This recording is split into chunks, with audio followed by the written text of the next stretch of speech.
Čím si kúrili ľudia, kým ešte neexistovalo uhlie ani stromy? To vám tiež môžem povedať.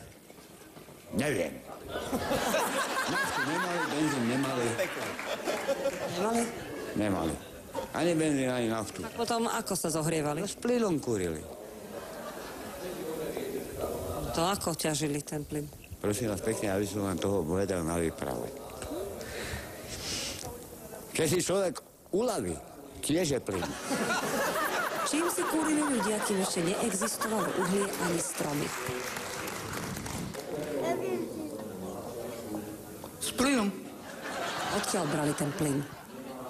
Z Ruska. Čím si kúrili? Tak za prvé, ľudia ešte pokiaľ nebolo tzv. Globále drevo, alebo čo, rašelinou. Rašelinou. Keď tie stromy ešte vôbec nerástli, ani to uhlie nebolo, tak alternatíva, no? Áno, rašelinou. Na to viete, odkiaľ že to tak bolo. Však sme od lesov.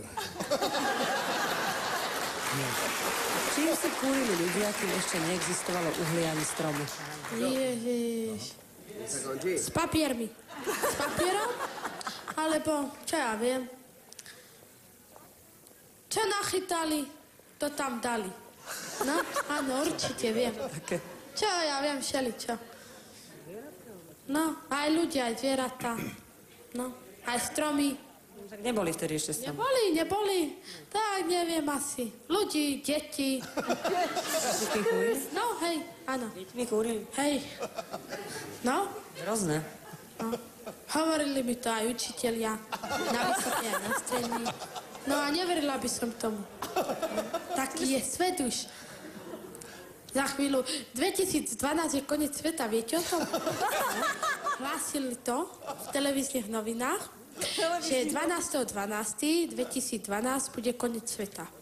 A 13.13.2013 všetky stanú z mŕtvych a prežijú to zase. No, a Fico to hovoril. Čím si kúrili ľudia, kým ešte neexistovalo uhlie ani stromy? Čím si kúrili uhlie ani stromy? Neboli. No, nebolo, neexistovalo, tak čím kúrili? Slnkom. Keď slnko zašlo, tak museli niečo rozkúriť, ne? Bo predsa len, keď to slnko zájde, je chladno, ne? Dobrý pocit, ale dobrý pocit z nejakej dobre vykonanej práce. Vyhrial pri srdci, áno? Vyhral pri srdci. No, to si rozmýšľal nad tým, čím mohli kúriť. Keď nebolo drevo ani uhlie, no tedy ľudia asi neexistovali. Výborné. Čím si kúrili ľudia, kým ešte neexistovalo uhlie ani stromy?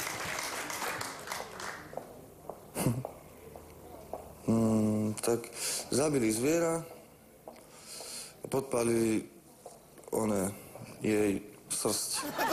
Asi ma teraz napadlo, neviem teraz.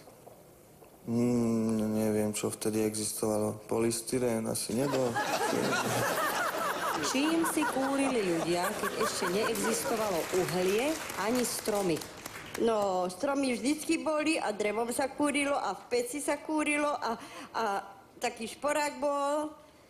No ale ja sa pýtam na časy, keď ešte tie stromy neboli ani uhlie. Stromy vždy boli. A neboli, boli časy dávno, keď neboli. Oni museli byť, lebo moja stará mama a prastará mama mi rozprávali, že stromy u nich boli. Hrozno bolo, jablone boli, hrušky boli, slívky boli. Ale ja hovorím o tých časoch, ešte pradávnych časoch, keď tie stromy neboli. Stromy vždy boli. Za to viete skáďal, že boli vždy tie stromy. Stromy vždy boli, lebo už ako starú prababku som ja mala. A stále nám hrozno posielala na každé Vianoce, ako malým detičkám, také, čo som mohla mať 2 roky. A sestra ešte sa len potom narodila. Tak tie ešte neposielali nič. 1000 rokov nazad tie stromy neboli. Nebolo 1000 rokov. Viem, ale keď 1000 rokov nazad tie stromy neboli. Prosím vás, pekne pred 1000 rokmi. No však to mi je jasné, že sme my tu neboli ešte. No, a tí, čo ale boli? čo boli? Čím si kúrili? No ty si už nejaký spôsob našli. No a čo myslíte, aký našli? No, Tí tých stromov nemali. No tak ale boli termálne pramene už aj vtedy, to boli. Oni sa tam hriali. No, a rybičky boli viac ako teraz. Teraz toľko veľa nie sú. Tak oni si nalovili rybičky, tam si ich hneď aj upiekli, aj zjedli. Boli raky, boli. Aj to sa dalo zjesť. A ešte teda kúrili, teda okrem toho, že sedeli v tých teplých prameňoch, tak čo ešte, ako kúrili?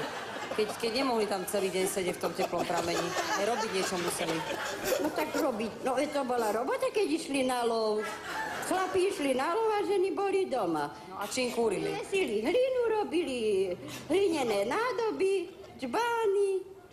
No a z tých kadejakých bambusových veľkých stromov.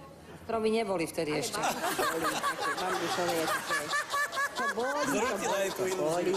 To mi nevyvrátite mne, lebo to bolo. Ešte skadiaľ, že boli. A také kadejaké vrby vyrastali a z toho si plietli košíky. No a potom ešte, keď bola hrubšia tá vrba, tak si vystrúhali aj lyžičku, aj vidličku z toho a jedli z drevenej lyžičky a z jednej misy všetci. Čím si kúrili ľudia, kým ešte neexistovalo uhlie ani stromy?